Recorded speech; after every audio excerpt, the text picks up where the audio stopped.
To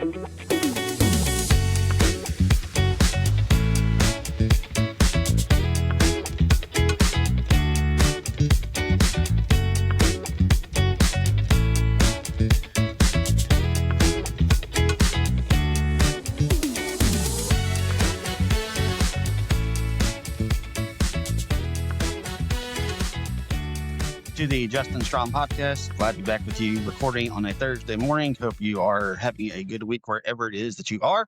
Hope that everything has worked out for you in terms of work, school, life, whatever it may be. Got a good show lined up for you today. We got a lot to talk about, whether or not you're a Mississippi State fan or if you're a fan of some of the entertainment stuff that's going on. We'll talk a little bit about Mississippi State's loss last night to the Texas A&M Aggies. They end up losing the game 88-68. We'll discuss that.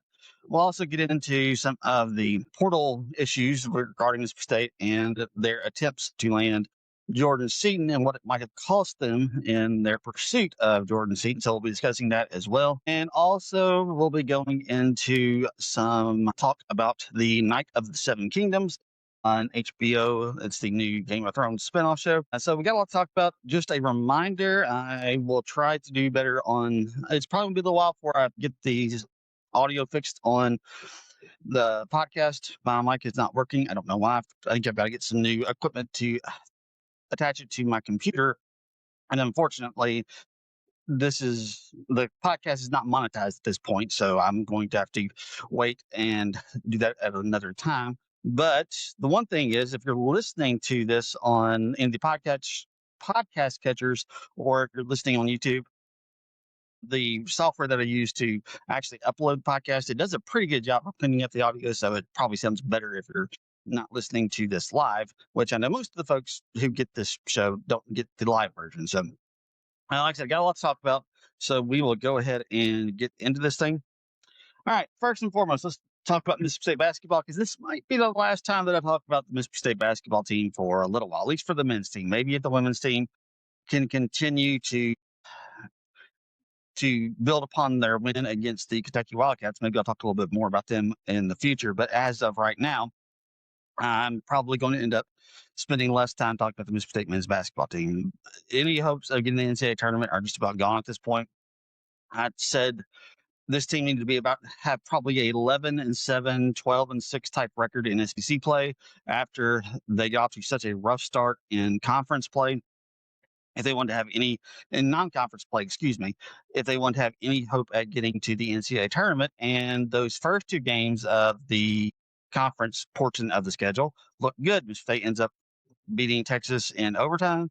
They take Oklahoma down at home in pretty convincing fashion the very next game. And so there was a lot of hope. Mississippi State had won 6 games. We thought maybe this team was coming together. They were pulling it. They had rebounded. They were coming together as a team. And now they have lost 4 games in a row. And this most recent loss on the road to Texas A&M, they really weren't even competitive. They kind of hung around for a little while in the first half. Texas A&M started to pull away towards the end of the second half. And then, towards the end of the first half, and then at the start of the second half, Texas A&M just completely pulls away. There were a couple of times when it looks like Mississippi State might have ended up trying to possibly get back in the game, but they never do. And it's honestly the same thing that we've been talking about for this Mississippi State basketball team since the season started. Chris Jans still doesn't know who he can count on outside of Josh Hubbard. Josh Hubbard didn't even have a great game last night, and that's 2 in a row for him. But he's still playing with the lineups. He ends up sitting Jaden Epps. He puts Jamari and Fleming Davis in the starting lineup, which is probably something that could have been done a lot sooner. But he doesn't really – even he didn't do very well when he was inserted into the starting lineup. It just was not a good game. Mississippi State is, like I said, they are reeling. They are probably not going to make it to the NCAA tournament. It's a pretty much a foregone conclusion at this point that they're not going to make it to the NCAA tournament. And I would expect for there to be some pretty significant changes going into the 2026-27 season. I have not said – one thing I said on the podcast on Tuesday was I'm not going to be calling for Chris Jans' job. I don't think that's something that we need to explore at this point. He's earned the trust to try to get this thing turned around. But how confident are Mississippi State fans that he can actually do it, because in this day and age, you've got to be successful in the portal. And that's the one area that Chris James has not done incredibly well.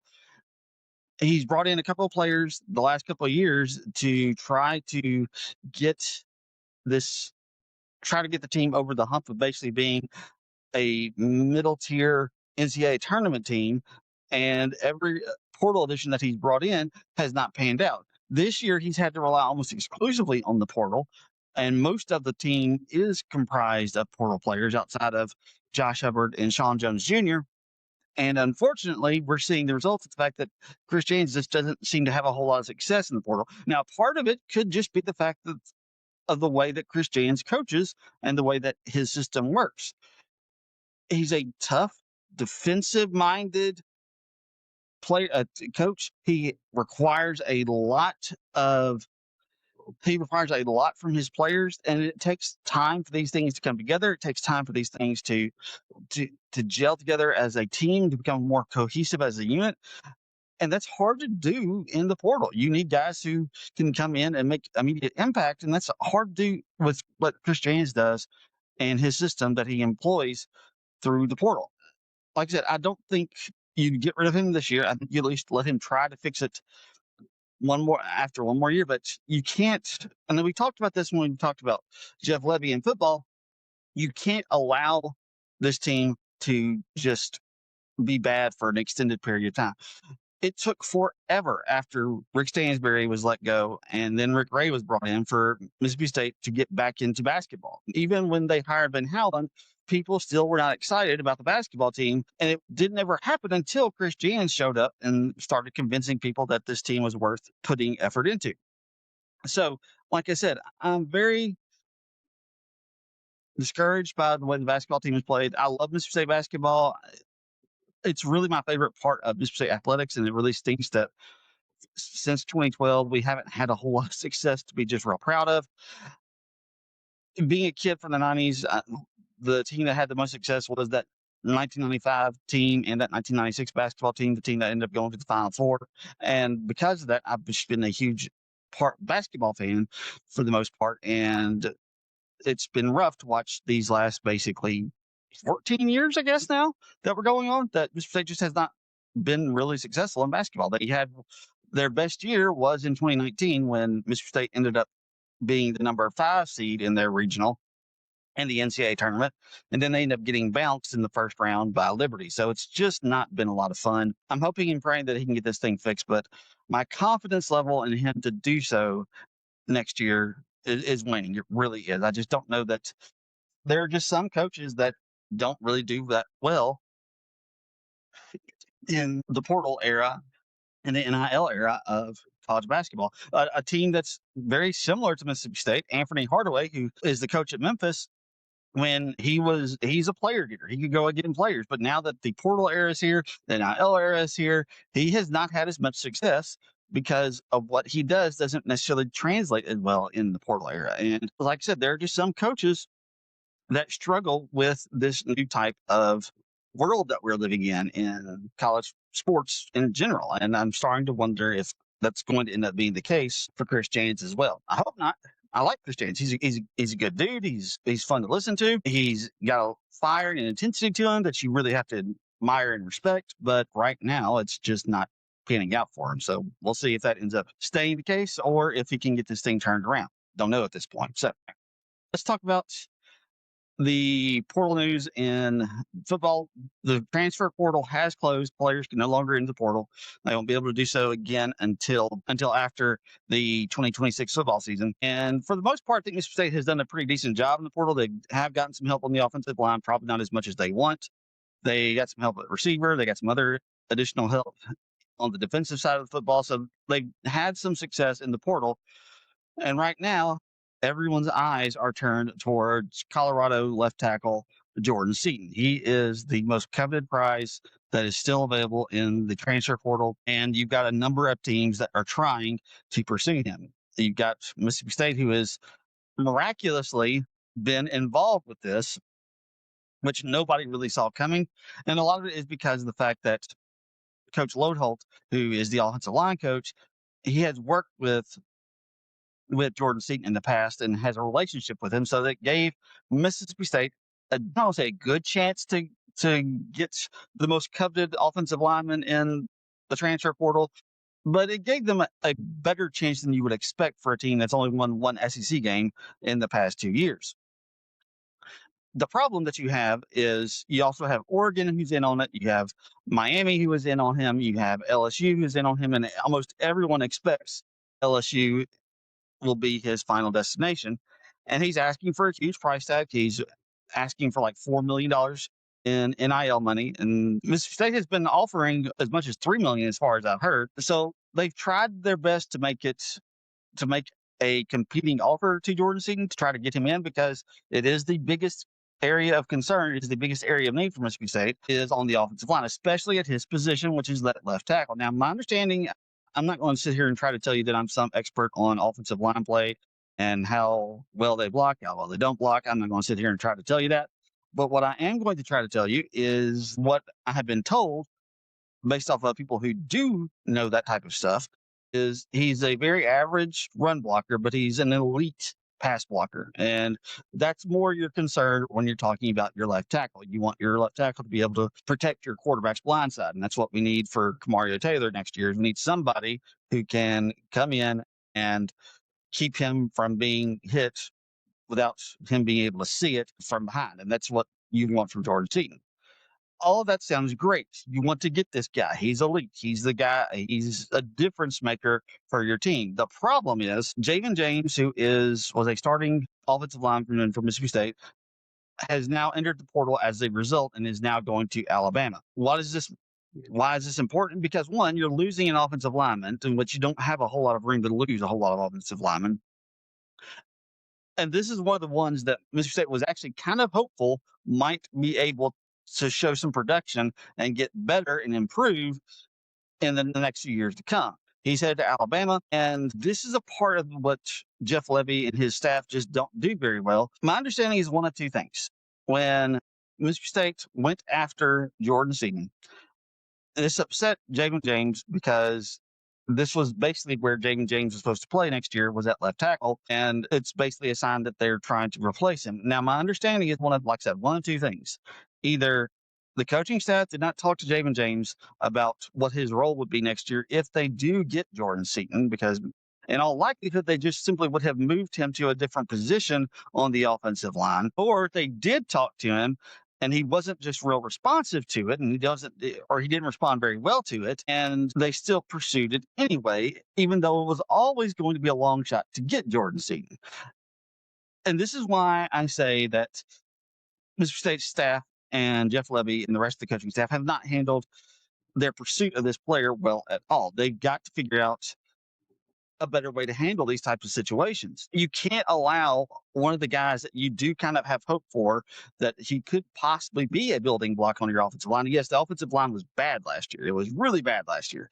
But you can't allow him to escape because you're trying to pursue a long shot at the same time. That's just not going to work, and you've got to handle these types of things better. Look, I know a lot of people will say, grow up, man. If there's somebody better than you, then you need to get better and all this type of stuff. Well, guess what?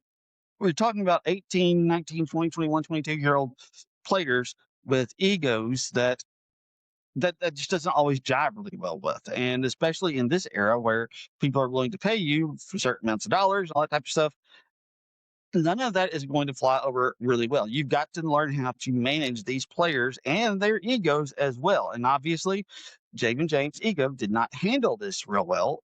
And as a result, he is now heading to Alabama.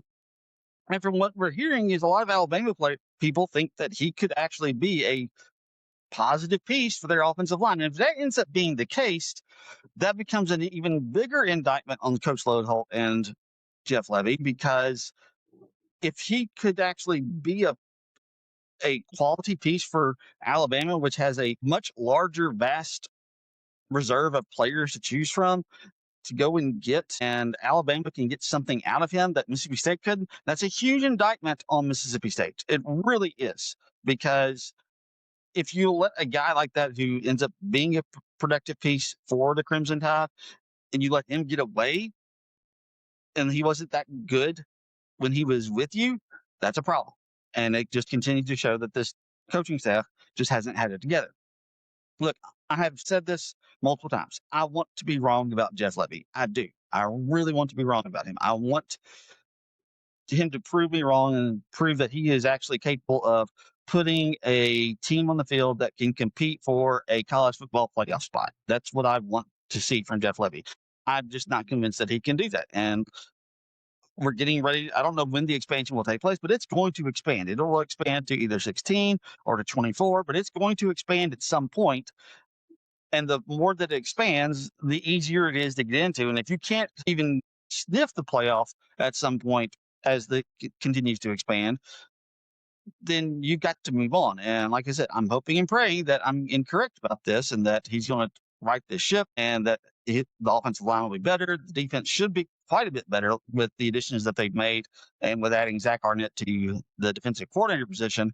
But right now, I'm just not convinced that Jeff Levy knows what it takes to be a head coach at an SEC program, at least not now at this point. Maybe he will in the future, but at this point, I just don't have the confidence that that's going to take place. Like I said, I hope I'm wrong, but at this point, I'm just not convinced that Jeff Levy is the guy that's going to turn this program around. He's got one more year to prove me wrong, and we'll see if he actually does. Last thing before we move on to some of the entertainment stuff, I do want to talk a little bit about the baseball team. We talked about the preseason rankings. We talked about the preseason expectations. Mississippi State is number 4 in the D1 baseball poll. They're number 3 in the Baseball America poll, and that's all great. It's wonderful. I had somebody, because I posted on TikTok earlier this week, one of my clips talking about them being the number 3 team in the Baseball America poll. And I had a guy, I guess he was a Virginia fan, who came in the comments and said, Virginia was number 2 last year. Good luck. Basically implying, at least my assumption is when I read that yeah, Brian O'Connor, the new head coach for Mississippi State, had a very talented team last year, just like Mississippi State is this year, and they ended up not even making it to the NCAA tournament. Look, I'm not going to sit here and tell you I know all the ins and outs about Virginia baseball. I don't. But what I do know is, from what I've read, is that they had some injuries. They had some other things that happened. But this is one of the things that I have been a little concerned about as we've gotten closer to the beginning of this college baseball season, is with the preseason expectations, there is a chance for disappointment. And, like I said, Virginia was the number 2 ranked team in the country last year, and they don't even make it to the NCAA tournament. They were a bubble team. They were being talked about as possibly making it in, but they never quite got there. And that is a concern. I mean, you hope and pray that that's not going to end up being the case. But with as much talent as on this team, as much productivity as they have through the lineup, both in the returning players they have from last year's team and the players they picked up in the portal, especially with some of the better Virginia players they brought in, you feel confident that this team should be at least a regional host, if not a top 8 seed in the NCAA tournament. But preseason expectations, the one thing that does come with them is major disappointment if you don't live up to them. And we have seen that a few times with Mississippi State baseball. We saw it in 2014. Mississippi State was the number 2 or number 3 team coming into the season that year, and they end up making it as a number 2 seed in the Louisiana Lafayette regional. End up having a pretty good SEC season. They went like 18-12 that year, but the problem was they lost so many games in non-conference. They had their resume was not nearly as good as it normally is, and they ended up having to play on the road in the regional. Saw the same thing in 2015. They were a pretty highly ranked team and then ended up being the absolute worst team in the SEC that year. They rebounded very well, won the SEC championship the next year. Then you have 2022, right coming off the national championship, and they end up again being the worst team in the SEC, and they haven't really recovered.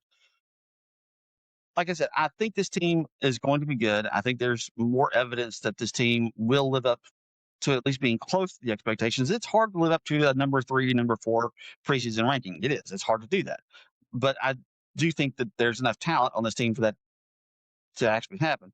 The only thing you worry about are injuries to the pitching staff, because if you start suffering significant injuries to your pitching staff, you start suffering injuries to those guys, and you don't know where you're going to get productivity out of your pitching rotation, then it becomes an issue, and then you have to start just basically outscoring the other team. And this team has the potential to outscore. I mean, there's competition for every starting position with the exception of third base, because Ace Reese has that pretty much sewn up. He's probably the only guy who you don't have to basically say he's going to end up having to rotate or possibly, earn his position.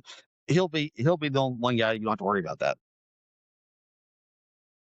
But anyway, so like I said, yes, to whoever it was that posted that on TikTok the other day, I get it. There's always the possibility that Mississippi State might not live up to expectations. But for every team that doesn't live up to expectations, there's normally 2 or 3 that do. So I feel confident that they can, but there is obviously a little concern that they might not. But I feel pretty confident they'll end up living up to those expectations. All right, real quick before I sign off on the day, I want to talk about the newest show on HBO. It comes on Sunday nights. It is I always forget the actual name of it. Let me look it up real quick before A Night of the Seven Kingdoms. I always want to call it Night of the Seven Kingdoms or Tale of the Seven Kingdoms. But it's A Night of the Seven Kingdoms. It is on HBO. It is the most recent spinoff from the Game of Thrones world. And I will say this, I really enjoyed the first episode that we got this past Sunday night. I really liked the 2 guys who are going to be the leads of it. Peter Claffey plays Sir Duncan. Dexter Soul Ansel plays Egg. I'm very interested in both these characters. I think I was really impressed, obviously, with Sir Duncan. He was Brendan Fraser. That's who I'm thinking of. He's kind of giving me English Brendan Fraser vibes. I like him a lot. He's this tall, kind of, goofy kind of guy. I really liked his character. I think it's a really well cast role. Look, I've not read the stories of A Tale of the Seven Kingdoms. I've not read any of those novellas, because that's what this show is going to be based on. I haven't read any of them.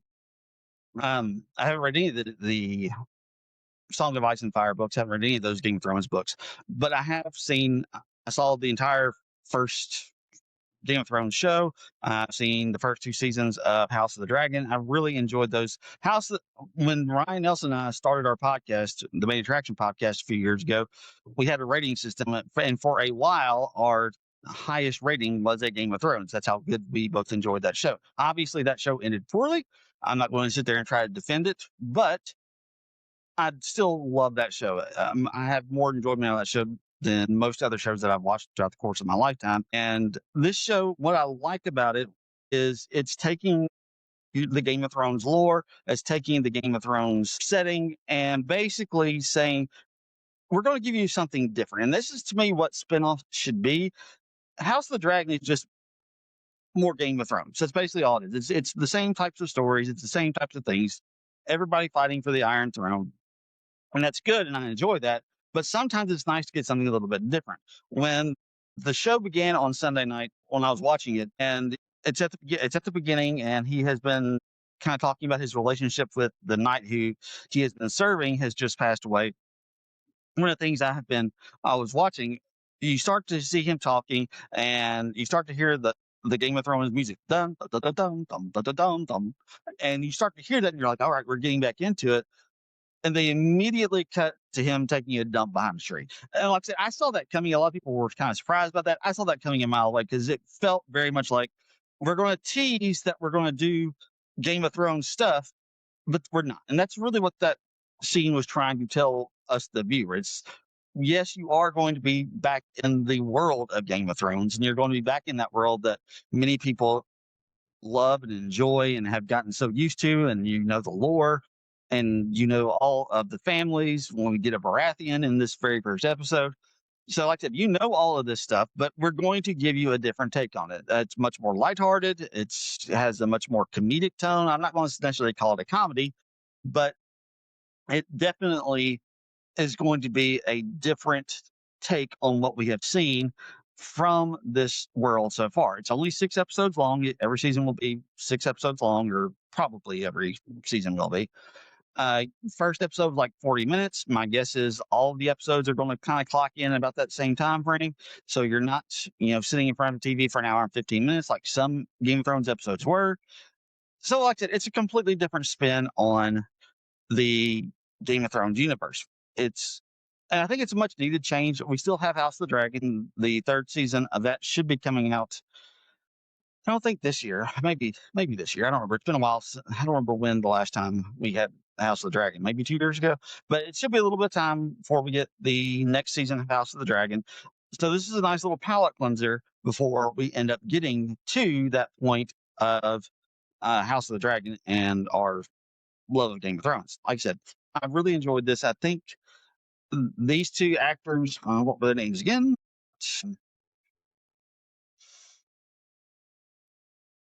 Peter Claffey and Dexter Soul Ansel. I think they're going to work really well together. That's really the challenge of a show like this. You have to put a child actor, Dexter Soul Ansel. I don't know if he's done anything else. He's a child actor. He's very, very young. He's just really small. My guess he's probably 10 or 11 when they shot this, but he looks like he's got a lot of talent. He looks like he's going to be a really good. He's going to play really well off of Sir Duncan. And like the problem that you have with these type shows when you have to rely on a kid actor is they can't always pull through because they're not as seasoned, they're not as talented, they're not as well versed in their craft of acting as adults are. But this kid looks like he's got a really good chance to say I'm the exception to that rule, and I'm very excited to see what they do with these two characters. Look, I feel like it is going to be different. It is a different take on the Game of Thrones that we've had up until this point. But I also think that we'll still get some of the same stuff that we've had. I'm sure there will be plenty of sex. I'm sure there will still be plenty of violence. If you watch the coming up on this season of A Night of the Seven Kingdoms trailer that they did at the end, there's going to be plenty of violence. I mean, this entire show is centered around a jousting tournament. So there's going to be times when there's going to be plenty of fighting and plenty of blood. And I'm pretty certain there is a Targaryen in this. I think that's who we saw in that trailer as well. I think there was Targaryen there, but it doesn't have to always be about claiming the throne. It doesn't have to always be about conquest and domination of your opponent and wiping out potential challenges to the throne, which is what we got so often when we got the original Game of Thrones and what we've gotten here with House of the Dragon as well. It doesn't have to always be about those things. And that's one of the things that I've really enjoyed here about this first episode. One last thing I do want to talk about, though, I forgot about this. There's one other show I want to talk about. That is Hijack. I'm very curious if anybody else enjoyed this first episode of Hijack. The second episode is out today. I'll be real honest. I talked about this last week. I said it was one of the shows I was kind of looking forward to that was coming out, and I did enjoy the first season of it. I thought it was a little absurd at times. I thought they really stretched some believability stuff with it. But when I watched the first episode, I just really was not into it. I really couldn't understand what Idris Elba's character was trying to accomplish. It looked like he knew the train was getting ready to get hijacked, and he wasn't really trying to do anything to stop it. And spoilers for this, if you're planning on watching the second season, and so real quick, if that is the case and you haven't watched it yet, you might want to go ahead and tune out at this point. But when Idris Elba reveals at the end that he's the one hijacking the train, I was just like, really? I don't know that this is going to work. One of the things I said last week when I was talking about my excitement for it was I didn't really know how they could get a second season out of this show, especially with Idris Elba at the helm, unless you were doing a show where you end up having just a completely different hijacking around a separate set of characters, and it becomes more of a legacy show more so than it is just a straight second season. It worked, I think, but I'm not sure what they're doing with this. I think this show is going to end up being a case of going to the well one too many times. And right now, I'm very confused by this. I just was not really that into the first episode. And once they make the reveal at the very end about where Idris Elba's character says, I'm hijacking this train, I was like, okay, I don't know that this is going to work. And I looked at some of the reviews for it after I watched the first episode. It's been very mixed, and I'm kind of right there with them. I'm hoping that they can get this, that they'll be able to do better in the episodes to come, but I'm just not sure that I like the premise at all, to be perfectly honest with you. And if you don't like the premise, then I don't know that that's going to work at all as a show. I'm going to try to get a few more episodes and see if it works, but if it doesn't, I'm probably going to tap out after a few episodes. All right, one last thing. I keep forgetting there's other things I want to talk about. The show industry. The fourth season started a couple weeks ago, and I've heard so many wonderful things about the show. I started trying to watch it a few years ago when the first or second season was out. I don't know when exactly, but I tried getting into the show when it was first getting started.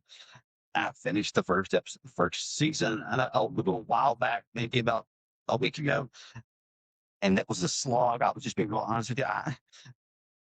Is the second, third, and people who have seen this show, is the second, third, fourth season of Industry any better? Because that first season, it was tough to get through. I don't like the characters. I don't think they're they're doing stupid things all the time, and they're getting away with stupid things all the time. And I just have a really hard time watching shows with characters I don't like doing things I think that are stupid that just don't make a whole lot of sense. And I just don't understand the appeal of the show. Now, my understanding and what I have heard from other people is that the first season is not nearly as good as seasons 2 and 3, and apparently season 4 is supposed to be pretty good as well.